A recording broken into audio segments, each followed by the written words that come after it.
Hey guys, I hope you're doing alright in lockdown, and if you're not in lockdown, consider yourself lucky.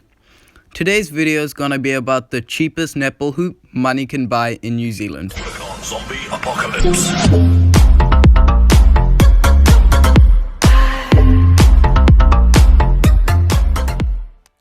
I'm gonna split this video into 3 parts. The first would be the overview, the second would be the setup, and the third will be the pros and cons. You can use timestamps if you just want to watch certain parts, and the link to buy it will be in the description. First off, the overview. This netball hoop was 45 NZD or 32 USD. The main features are its adjustability, durability, and easy to set up ability.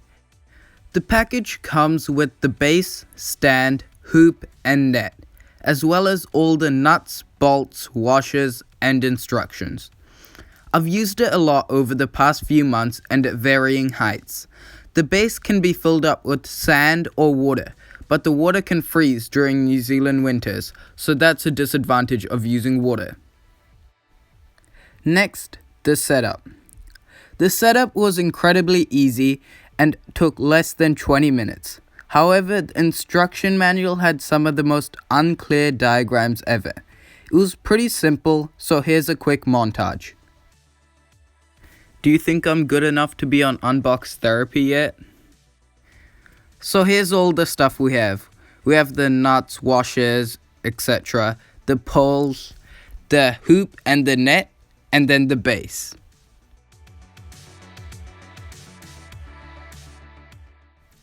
How smooth was that transition out of 10 though?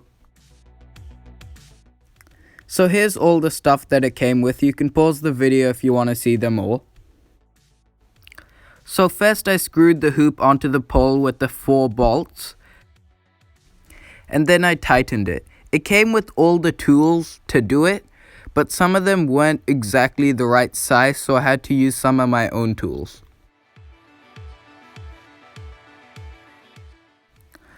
So this is what it should look like when it's done. And next I screwed all the poles together, which didn't take too long. This might look easy, but when you're making it, it won't be time-lapsed.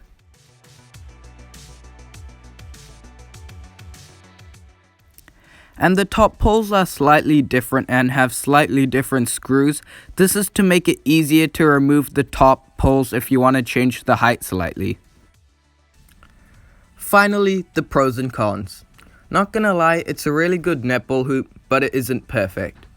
The easy adjustability means it can go from a reasonable height for children to international standard within 5 minutes. And I'm gonna quote them a bunch now. The post has 3 sections which can be added or removed to adjust height from 8 feet to regulation 10 feet. And as far as I know, it meets all the regulations and guidelines.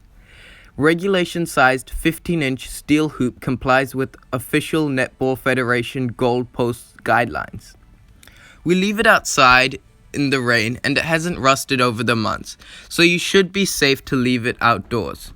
And the website says it's a durable tubular steel construction with rust-resistant powdered coating to leave outdoors all year. It can also be screwed into the ground, which would be useful if it was on muddy or slippery ground.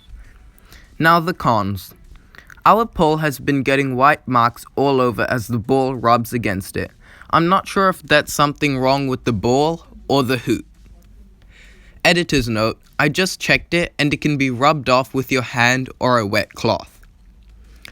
The hoop can also shake slightly when it's really windy.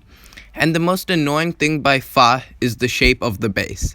Since it's circular, the base is directly underneath the net.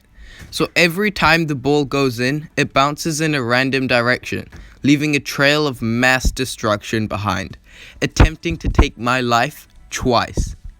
Other than those few things, it's a really great netball hoop and stand, and especially for the price. I would recommend it to any new or young players who want a convenient netball hoop to practice at their homes, and especially during lockdown, it's been really helpful for keeping my sanity. Be sure to like and subscribe if you enjoyed the video, and I'll see you in another 4 months.